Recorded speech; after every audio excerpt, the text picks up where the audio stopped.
بسم اللہ الرحمن الرحیم۔ السلام علیکم ورحمۃ اللہ وبرکاتہ۔ ڈیئر اسٹوڈنٹس، آج ہم سورہ بقرہ کا رکوع نمبر 21 پڑھیں گے۔ رکوع نمبر 21 میں 9 آیات ہیں، 168 سے لے کر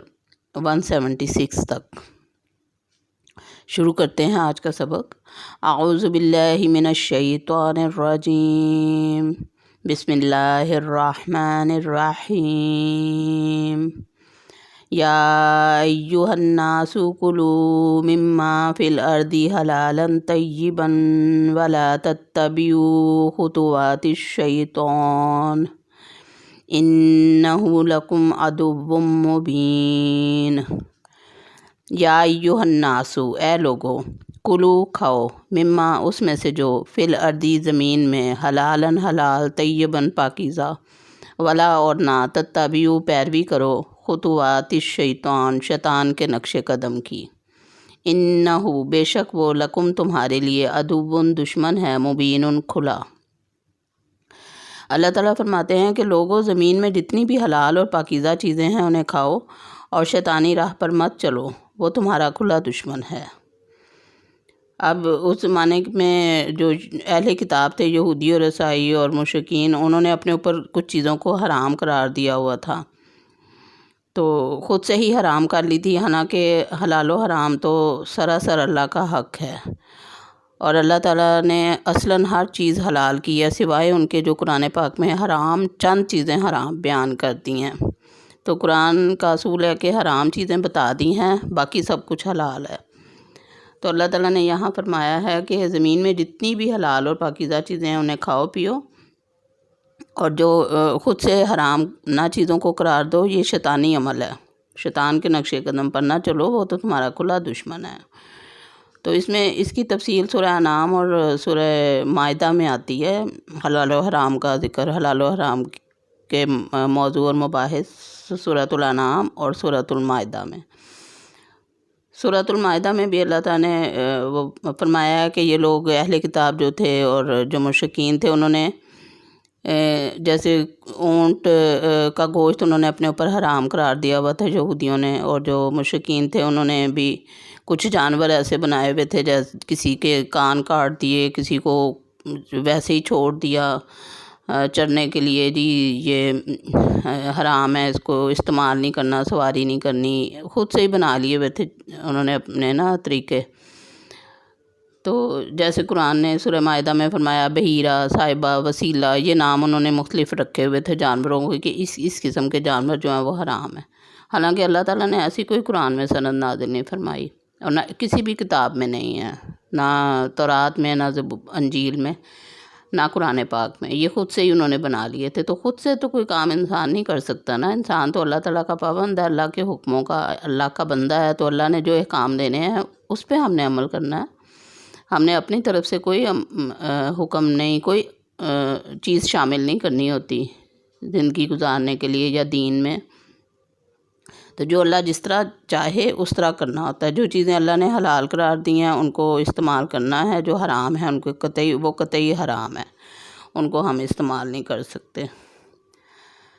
آیت نمبر 169، اللہ تعالیٰ فرماتے ہیں، انما یأمرکم بالسوء والفحشاء وان تقولوا علی اللہ ما لا تعلمون۔ انما بے شک، یأمرکم وہ تو تمہیں حکم دیتا ہے، بالسوء برائی کا، والفحشاء اور بے حیائی کا، وان تقولوا اور یہ کہ تم کہو، علی اللہ اللہ پر، ما جو، لا نہیں، تعلمون تم جانتے، وہ تو تمہیں صرف برائی اور بے حیائی اور اللہ تعالیٰ پر ان باتوں کے کہنے کا حکم دیتا ہے جن کا تمہیں علم نہیں۔ اب یہاں اللہ تعالیٰ نے پچھلی آیت میں فرمایا کہ شیطان کے نقش قدم کی پیروی نہ کرو، وہ تو تمہارا کھلا دشمن ہے،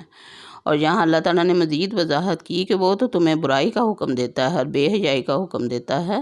اور اللہ تعالیٰ پر ایسی باتیں کرنے کا کہتا ہے جو تم نہیں جانتے۔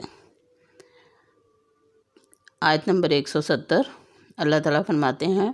وَإِذَا قِيلَ لَهُمُ اتَّبِعُوا مَا أَنزَلَ اللَّهُ قَالُوا بَلْ نَتَّبِعُ مَا أَلْفَيْنَا عَلَيْهِ آبَاءَنَا أَوَلَوْ كَانَ آبَاؤُهُمْ لَا يَعْقِلُونَ۔ لا یعقلون شیئا ولا یہتدون۔ اور اذا جب قیلا کہا جاتا ہے لہم ان سے متبعو پیروی کرو ما جو انزل اللہ نازل کیا اللہ نے، قالو تو وہ کہتے ہیں بلکہ نتبعو ہم تو پیروی کریں گے ما جو الفینا ہم نے پایا علیہ اس پر آباءنا اپنے آباء و اجداد کو، اولو کانا آباؤہم اولو کیا اگرچہ کانا ہوں آباؤہم ان کے آباء و اجداد، لا یعقلون نہیں عقل رکھتے، شیئن کچھ بھی، ولا اور نہ یہتدون ہدایت پر ہیں۔ اور ان سے جب کبھی کہا جاتا ہے کہ اللہ تعالیٰ کی اتاری ہوئی کتاب کی تابعداری کرو تو جواب دیتے ہیں کہ ہم تو اس طریقے کی پیروی کریں گے جس پر ہم نے اپنے باپ دادا کو پایا، گو ان کے باپ دادے بے عقل اور گم کردہ رہا ہوں۔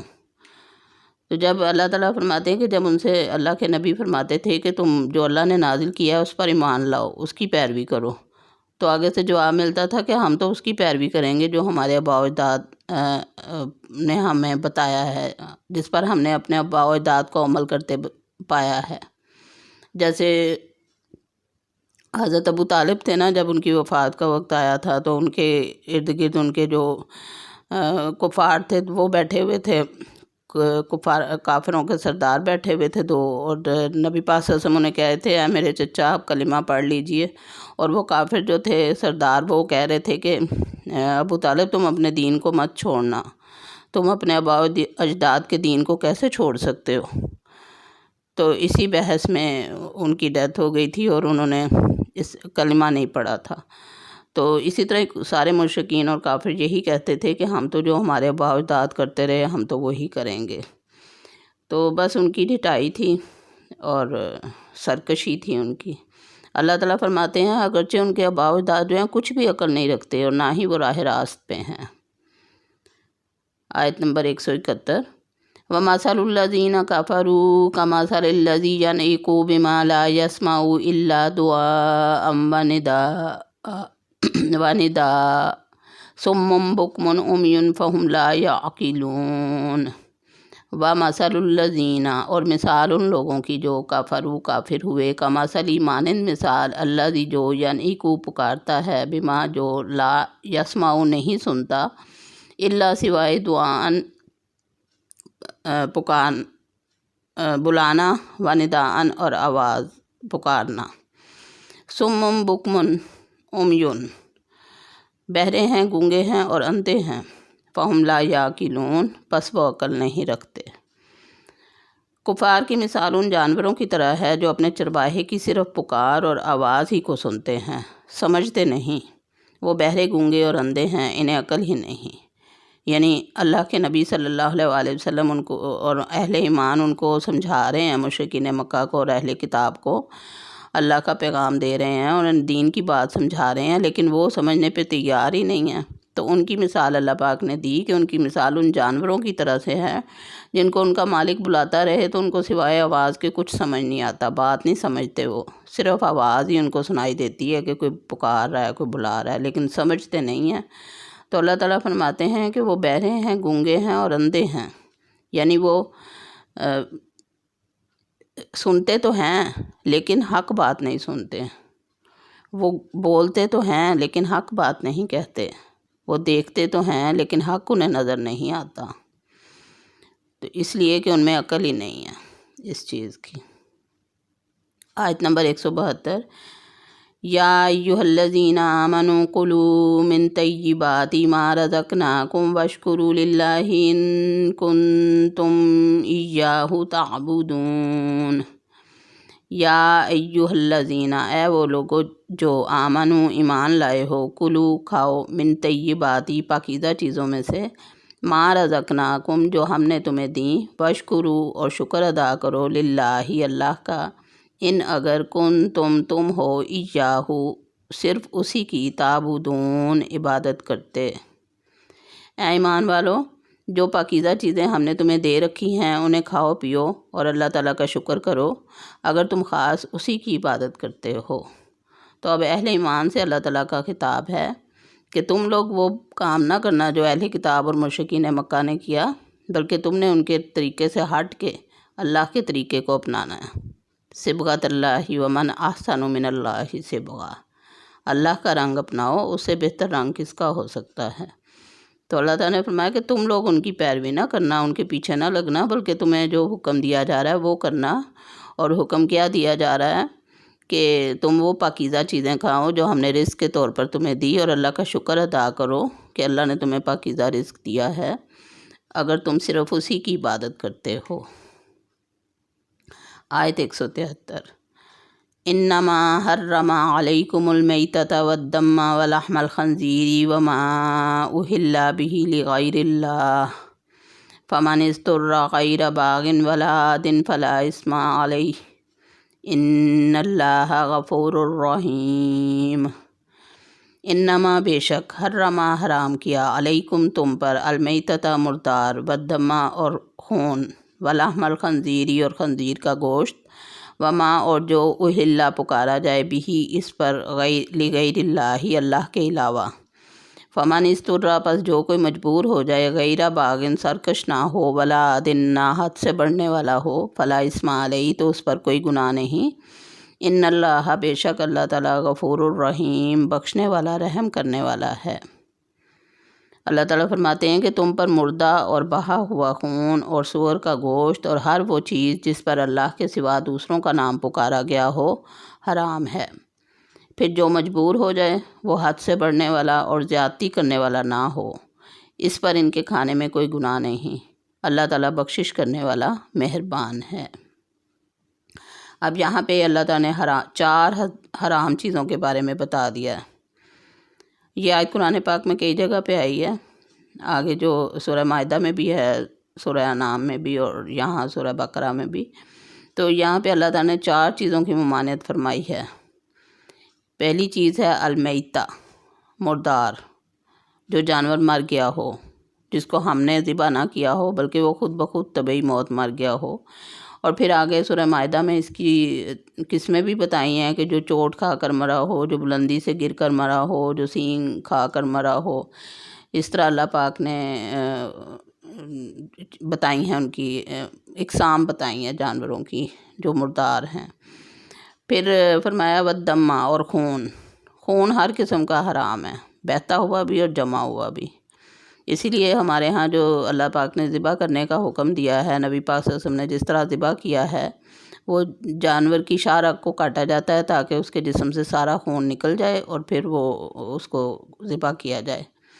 لیکن ہم دیکھتے ہیں کہ جو نان مسلم لوگ ہیں، غیر مسلم، وہ جھٹکا کرتے ہیں، وہ ایک ہی وار میں اس کی گردن اتار دیتے ہیں۔ اس سے ہوتا یہ کہ جانور کا خون اندر ہی جم کے رہ جاتا ہے، ایک دم خوف سے جم جاتا ہے خون، اور وہ باہر نہیں نکل پاتا، اس طرح وہ گوشت بھی حرام ہو جاتا ہے۔ تو خون کو پھر گوشت سے علیحدہ کرنا مشکل ہو جاتا ہے، وہ پھر حرام اس میں شامل ہو جاتا ہے۔ تو اسی لیے ہمیں ذبح کرنے کا حکم دیا گیا ہے تاکہ خون نکل جائے۔ اور دمن مسفوحن، قرآن نے بہتے ہوئے خون کو اور جمے ہوئے خون کو دونوں کو حرام قرار دیا۔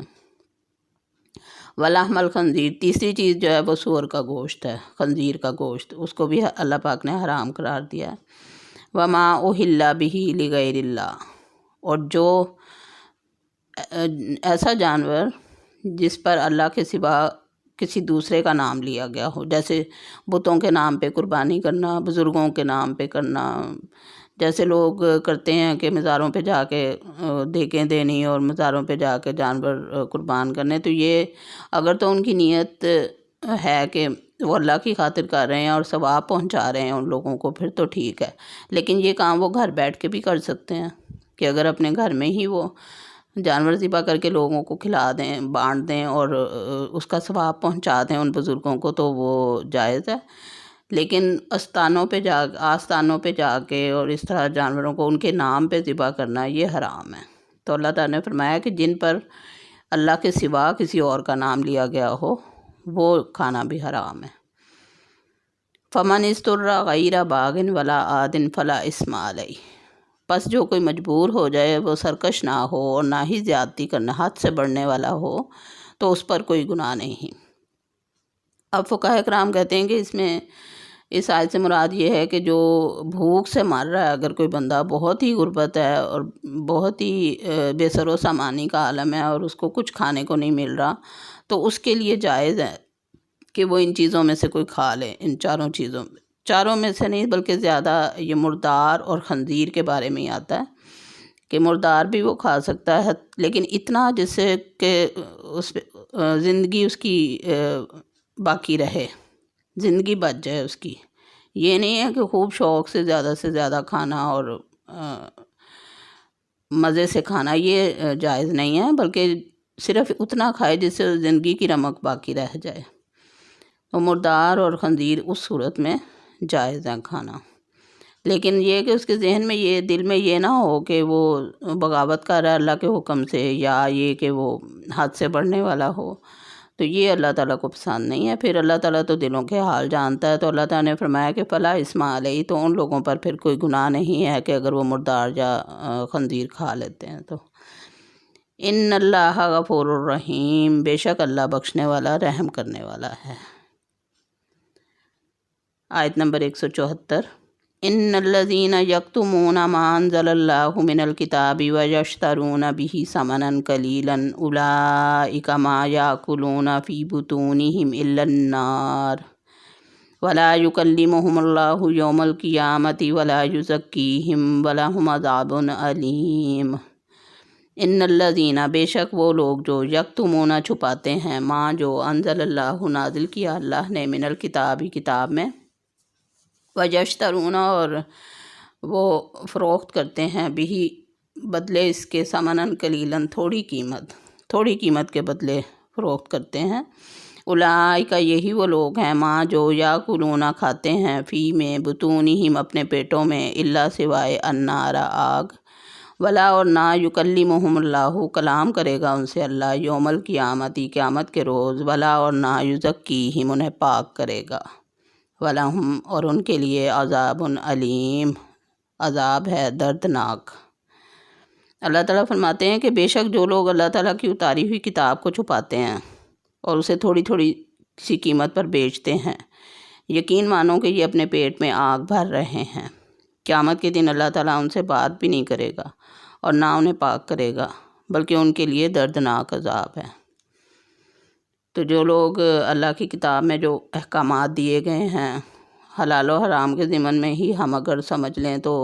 جو بھی اللہ نے احکامات دیے ان کو بدلنا یا ان کو چھپانا، اس کی ممانعت آئی ہے اس آیت میں، کہ جو لوگ چھپاتے ہیں تھوڑی قیمت کے بدلے، مطلب یہ کہ اہل کتاب جو تھے وہ علماء کرام، وہ جو امیر لوگ ہوتے تھے ان کے کمیونٹی کے، وہ ان سے وہ پیسے لے کے یا کچھ مال لے کے تو اپنی آیات بدل دیا کرتے تھے،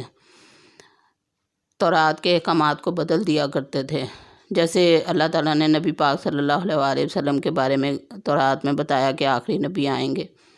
تو انہوں نے اس کو چھپا دیا، انہوں نے اس کو اوپن ہی نہیں کیا، لوگوں کو بتایا ہی نہیں کہ آخری نبی آئیں گے اور وہ بنی اسماعیل میں سے ہوں گے، جیسے کہ ان کو پتہ تھا۔ قرآن نے کہا، پہلے ہم پڑھ چکے ہیں کہ وہ نبی پاک صلی اللہ علیہ وسلم کو اس طرح جانتے تھے جیسے اپنے بیٹوں کو پہچانتے ہیں، لیکن پھر بھی انکار کر دیا انہوں نے۔ تو اللہ تعالیٰ کہتے ہیں کہ وہ کتاب کے حکموں کو تھوڑی قیمت کے بدلے بیچ دیتے ہیں۔ اسی طرح انہوں نے جو زنا کی سزا اللہ پاک نے بتائی تھی تورات میں، اس کو بھی بدل ڈالا تھا۔ امیروں کو تو وہ جوتے تھپڑ مکے مار کے گزارا کر لیتے تھے اور غریبوں پہ سزا لاگو کر دیتے تھے۔ تو پھر ایک دفعہ جب ایسا معاملہ ہوا تو نبی پاک صلی اللہ علیہ وسلم کے پاس آ گئے، جی ہمیں آپ بتائیں کہ آپ کی کتاب میں کیا حکم ہے، زانی کی کیا سزا ہے۔ تو نبی پاک صلی اللہ علیہ وسلم نے فرمایا کہ پہلے آپ بتائیں کہ آپ کے پاس کیا سزا ہے اس کی۔ تو ان کا جو ایک بڑا مشہور عالم تھا وہ اس کو بلایا گیا، تو اس نے کہا کہ ہمارے یہ ہے، تو آپ صلی اللہ علیہ وسلم نے فرمایا کہ ہمارے قرآن میں بھی یہی حکم ہے، 100 کوڑے مارے جائیں انہیں اور سنگسار کیا جائے۔ تو اس طرح وہ آیتوں کو چھپانے کے عادی تھے، کتمان آیات ان کا ایک طرح سے مشغلہ ہی تھا۔ پھر فرمایا اولئک ما یاکلون فی بطونہم الا النار، وہ جو ایسا کرتے ہیں کہ اللہ کی آیات کو چھپاتے ہیں اور بدل ڈالتے ہیں، اس کے بدلے قیمت لے لیتے ہیں، جو وہ کھاتے ہیں وہ اپنے پیٹوں میں آگ بھر رہے ہیں۔ ولا یکلمہم اللہ یوم القیامہ، ایسے لوگوں سے اللہ تعالیٰ قیامت کے روز بات بھی نہیں کرے گا۔ ولا یزکیہم، نہ انہیں پاک کرے گا۔ وَلَهُمْ عَذَابٌ علیم، اور ان کے لیے دردناک عذاب ہے۔ استغفر اللہ۔ آیت نمبر 175۔ اولئک الذین اشتروا الضلالۃ بالہدی والعذاب بالمغفرہ فما اصبرہم علی النار۔ اولئک، یہی وہ لوگ ہیں، الذین جو نشتروا الضلالہ، جنہوں نے خرید لیا گمراہی کو، بالہدی بدلے ہدایت کے، والعذاب اور عذاب کو، بالمغفرۃ بدلے مغفرت کے، فما اصبرہم علی النار، پس کتنے صابر ہیں وہ آگ پر۔ اللہ تعالیٰ فرماتے ہیں کہ یہ وہ لوگ ہیں جنہوں نے گمراہی کو ہدایت کے بدلے اور عذاب کو مغفرت کے بدلے خرید لیا ہے۔ یہ لوگ آگ کا عذاب کتنا برداشت کرنے والے ہیں۔ تو یہ آخری جو جملہ ہے وہ تنزیہ اللہ تعالیٰ فرما رہے ہیں ان کے لیے، فما اصبرہم علی النار، پس کتنے صابر ہیں وہ آگ پر۔ مطلب یہ کہ ان کو پتہ بھی ہے کہ اس کی سزا آگ ہے، ان کی کتابوں میں سب لکھا ہوا ہے، لیکن پھر بھی وہ یہ گناہ کر رہے ہیں کہ وہ ہدایت کو گمراہی کو ہدایت کے بدلے خرید رہے ہیں اور عذاب کو مغفرت کے بدلے خرید رہے ہیں۔ تو اللہ تعالیٰ فرماتے ہیں کہ یہ لوگ پھر آگ کے عذاب کے مستحق ہیں، نعوذ باللہ۔ آیت 176۔ اللہ تعالیٰ فرماتے ہیں ذالک بأن اللہ نزل الکتاب بالحق وَإِنَّ الَّذِينَ اخْتَلَفُوا فِي الْكِتَابِ لَفِي شِقَاقٍ بَعِيدٍ۔ ذالک، یہ، بأن اللہ، اس وجہ سے کہ بے شک اللہ تعالیٰ، نزل الکتاب، نازل کیا کتاب کو، بالحق کی، حق کے ساتھ، وَإِنَّ الَّذِينَ اخْتَلَفُوا فِي الْكِتَابِ، اور وہ لوگ جنہوں نے اختلاف کیا کتاب میں، لفی، البتہ میں، شقاق بعید، دور کی گمراہی میں، یعنی بہت بڑی گمراہی میں اور شقاوت میں مبتلا ہیں۔ ان عذابوں کا باعث بھی یہی ہے کہ اللہ تعالیٰ نے سچی کتاب اتاری اور اس کتاب میں اختلاف کرنے والے یقیناً دور کے خلاف میں ہیں، تو وہ مخالفت میں حد سے بڑھ چکے ہیں، ورنہ اگر وہ ان میں تھوڑی سی بھی ہدایت کی رمق موجود ہوتی تو وہ سوچتے سمجھتے کہ ہمارے علماء، ان کے علماء کرام ہی نہیں جب سمجھتے تھے تو پھر عوام نے کیا سمجھنا تھا۔ علماء کرام ہی نہیں سمجھے کہ ہمیں ایمان لانے کا حکم ہے آخری نبی پر، آخری کتاب پر، آخری دین پر، تو پھر انہوں نے جو خود سمجھنا تھا وہی انہوں نے سمجھانا تھا عوام کو۔ تو جیسے عمرہ گمراہ تھے اسی طرح علماء گمراہ تھے، اسی طرح عوام بھی ان کی گمراہ تھی۔ اللہ تعالیٰ ہدایت دے سب کو۔